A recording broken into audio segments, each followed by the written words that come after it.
Bonjour tout le monde qui vient de s'améder, j'espère que ça va bien. Aujourd'hui, c'est lundi de Pâques. Tout le week-end qu'on a passé ensemble. Depuis vendredi soir, on était connectés de plusieurs pays sur les plateformes de Gospel Vie et on a pris la communion ensemble. C'était riche, c'était inspirant, c'était nourrissant aussi pour la foi. Et on s'est retrouvés dimanche, ça c'était hier, pour célébrer en ligne, chacun de chez soi, en confinement, la résurrection de Jésus-Christ. Ce pour qui c'est un nouveau mot, ça veut tout simplement dire que Jésus était mort et qu'il est revenu à la vie. Vous avez bien entendu, il était mort et il s'est réveillé. Et ce week-end de Pâques en confinement a été pour plusieurs l'occasion de connecter ou de reconnecter avec Dieu, de découvrir ou de redécouvrir le message de la Pâque, la bonne nouvelle de Jésus. Et aujourd'hui, je vais prendre quelques minutes pour tout spécialement encourager quelqu'un qui croit en Dieu, mais qui n'est pas nécessairement pratiquant. Peut-être que vous lisez la Bible de temps à autre, peut-être qu'il vous arrive de prier à l'occasion, mais pour ce qui est de votre spiritualité, de votre relation avec Dieu, elle n'est pas aussi profonde qu'elle pourrait l'être et vous vous dites, peut-être qu'il y aurait façon d'améliorer tout ça.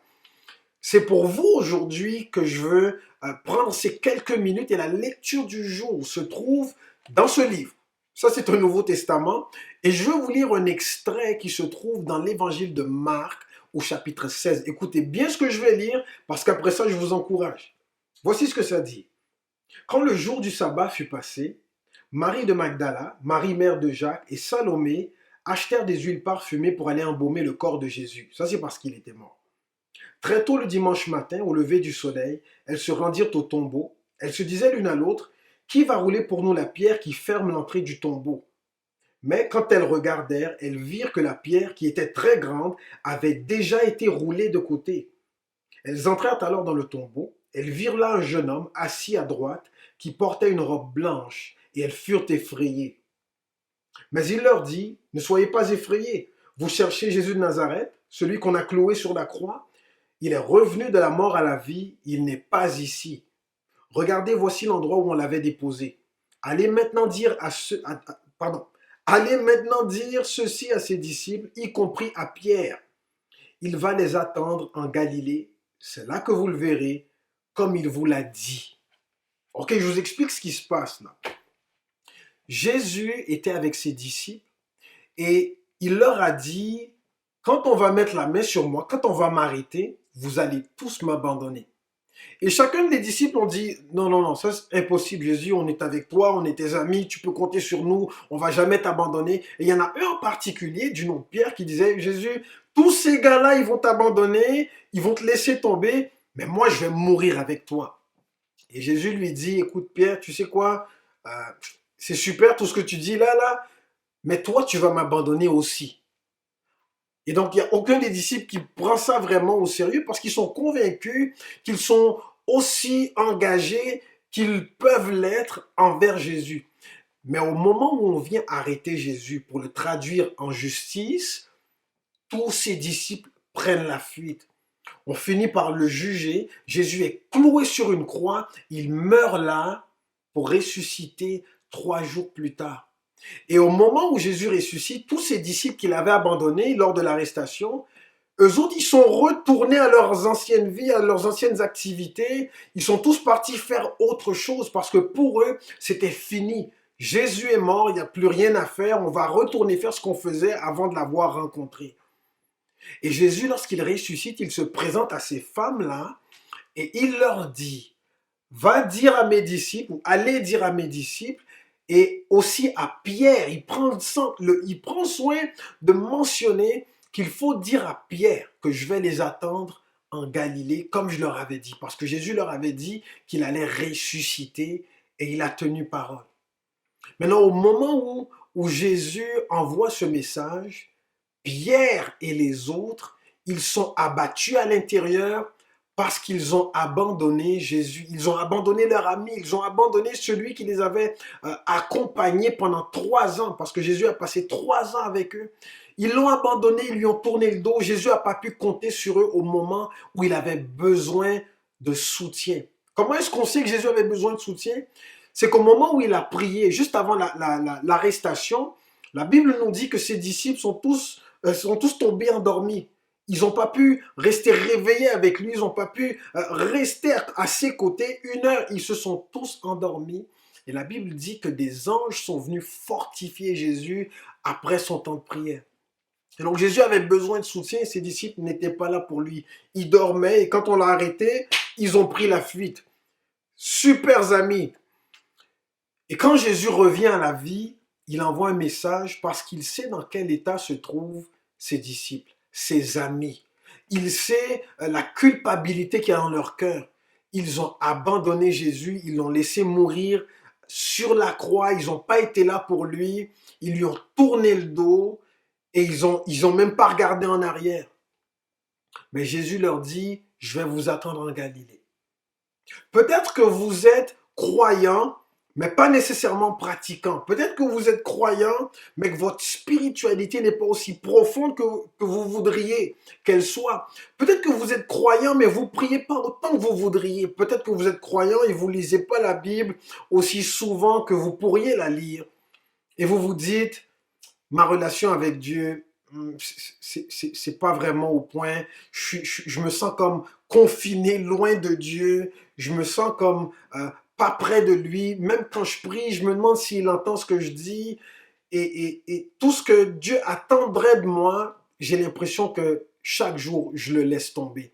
Chaque jour, je lui tourne le dos. Par mes choix, par mes décisions, par ma façon de gérer ma vie, mes journées. Franchement, Jésus ne peut pas vraiment compter sur moi. Et je voudrais reprendre les paroles de Jésus à ses disciples pour vous aujourd'hui vous dire, Jésus vous attend encore. Il connaît votre cœur, il connaît votre force, vos faiblesses, vos préoccupations. Il sait ce qui vous ronge à l'intérieur. Il sait la culpabilité qui pèse sur vos épaules aussi. Il sait comment vous voudriez être plus près de lui. Mais par tous vos efforts, vous n'arrivez pas à faire lever votre vie spirituelle plus haut que ça.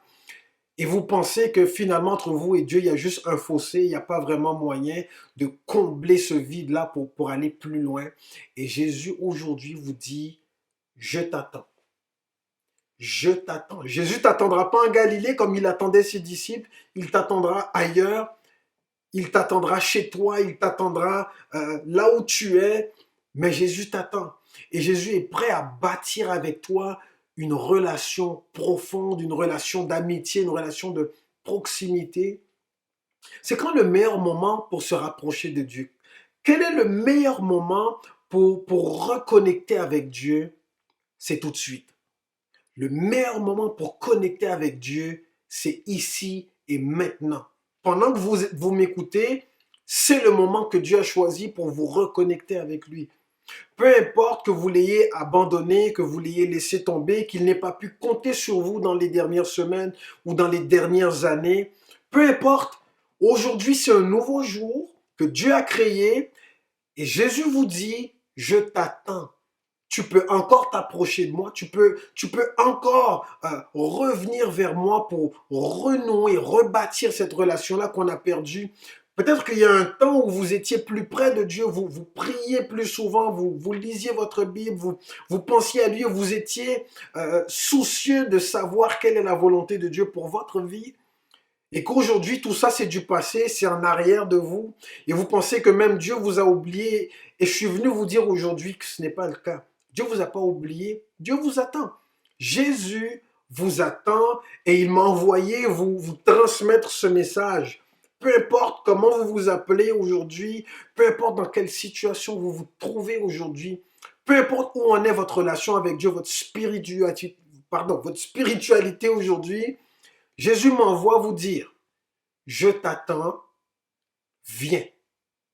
Et dès aujourd'hui, qui est le meilleur moment pour reconnecter avec Dieu, pour renouer avec lui, pour le redécouvrir, dès maintenant, vous pouvez faire une expérience spirituelle avec Dieu qui va changer votre vie. Je vais vous donner cette opportunité aujourd'hui. Vous avez une opportunité de vous rapprocher de Dieu, une opportunité de tourner la page et de commencer une nouvelle relation avec lui si vous avez un peu comme perdu de vue qui il est et qu'est-ce qu'il a fait pour vous. Ce week-end de Pâques, c'était une opportunité pour des millions de personnes à travers le monde et plusieurs ont saisi cette opportunité-là de connecter avec Dieu. Et aujourd'hui, c'est votre tour. Si vous n'avez pas saisi votre chance, vendredi soir, samedi ou dimanche, lundi de Pâques, c'est encore le temps de vous rapprocher de Dieu et de répondre à son appel.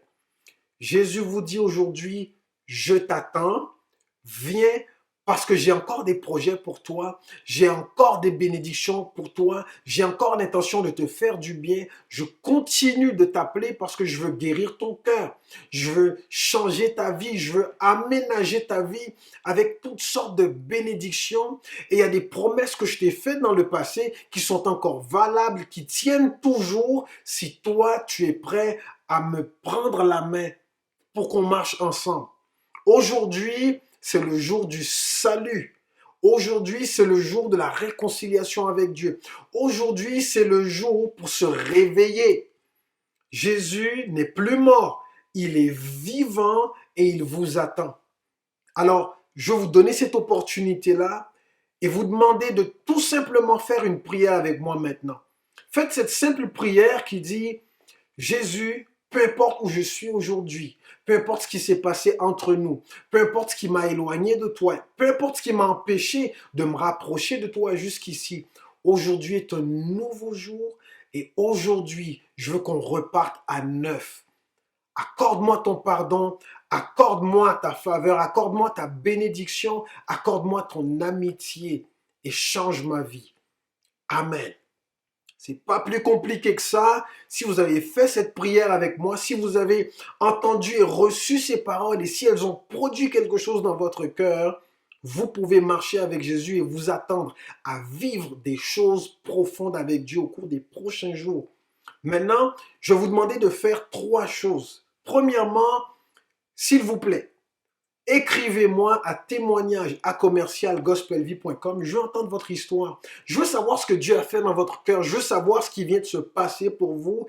Écrivez-moi ou rendez-vous sur la page Facebook de l'Église Gospel Vie. Écrivez-nous en privé. Je veux connaître votre histoire et je veux aussi prier pour vous. Deuxièmement, je vous demanderai de partager ce message. Likez, partagez ce message parce qu'il y a d'autres personnes qui ont besoin d'une opportunité de connecter ou de reconnecter avec Dieu, tout comme vous avez eu cette opportunité-là. Donnez la chance à quelqu'un de connecter avec Dieu aujourd'hui même, parce qu'aujourd'hui, c'est le meilleur moment de reconnecter avec Dieu, de renouer quelque chose qu'on a peut-être perdu avec lui.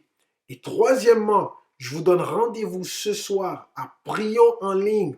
Venez prier en ligne, connectez-vous avec Gospel Vie et on va vous bénir, on va vous faire du bien de la part de Dieu et on veut vous accueillir dans la famille de Dieu. Et dans les prochains jours, il y aura encore d'autres contenus pour vous encourager, pour nourrir votre foi, pour vous donner, répondre aussi à certaines questions que peut-être vous avez.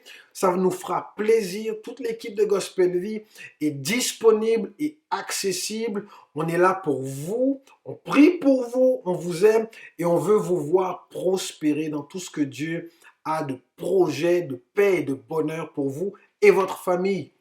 C'est comme ça que je vous souhaite une bonne journée et je vous souhaite de faire des expériences encore plus profondes avec Dieu à chaque jour qu'il vous donne. Au revoir.